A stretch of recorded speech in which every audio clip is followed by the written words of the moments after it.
మెరుపు వేగంతో దూసుకెళ్లే బుల్లెట్ రైలు, అత్యుత్తమ ఎయిర్పోర్ట్లు, భూకంపాలను తట్టుకునే భవంతులు ఇలా అధునాతన సదుపాయాల్లో ముందుండే జపాన్ ఇప్పుడు మరో అద్భుతాన్ని ఆవిష్కరించింది. ప్రపంచంలోనే అత్యంత వేగవంతమైన ఇంటర్నెట్ను ఆ దేశ పరిశోధకులు అభివృద్ధి చేశారు. సెకనుకు 1.02 పెటాబిట్స్ స్పీడ్తో పనిచేసే ఈ ఇంటర్నెట్తో కేవలం రెప్ప మూసి తెరిచేలోపే నెట్ఫ్లిక్స్ లైబ్రరీలో ఉన్న డేటా మొత్తాన్ని డౌన్లోడ్ చేసుకోవచ్చట. అమెరికాలో ఉన్న సగటు ఇంటర్నెట్ కనెక్షన్ల కంటే ఇది 3.5 మిలియన్ల రెట్ల వేగవంతమైన ఇంటర్నెట్ అని Japan national institute of information and communication technology తమ వెబ్సైట్లో పేర్కొంది.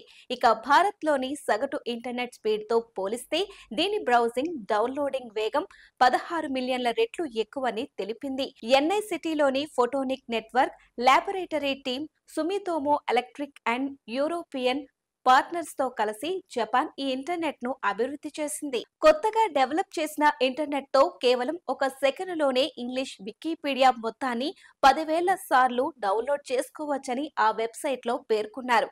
సాధారణంగా ఈ వికీపీడియా స్టోరేజీ 100 GB వరకు ఉంటుంది.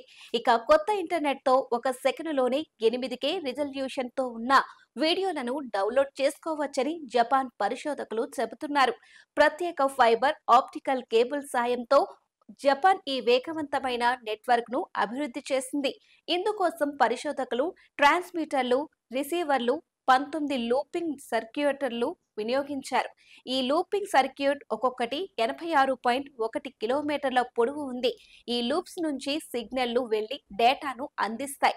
దీని సాయంతోనే సెకన్లకు 1808 కిలోమీటర్ల దూరం వరకు డేటాను పంపించేందుకు వీలు లభిస్తుందని ఎన్ఐసిటి తెలిపింది. అయితే ప్రస్తుతానికి ఈ ఇంటర్నెట్ గృహ వినియోగదారులకు అందుబాటులోకి వచ్చే అవకాశాలు కనిపించట్లేదు.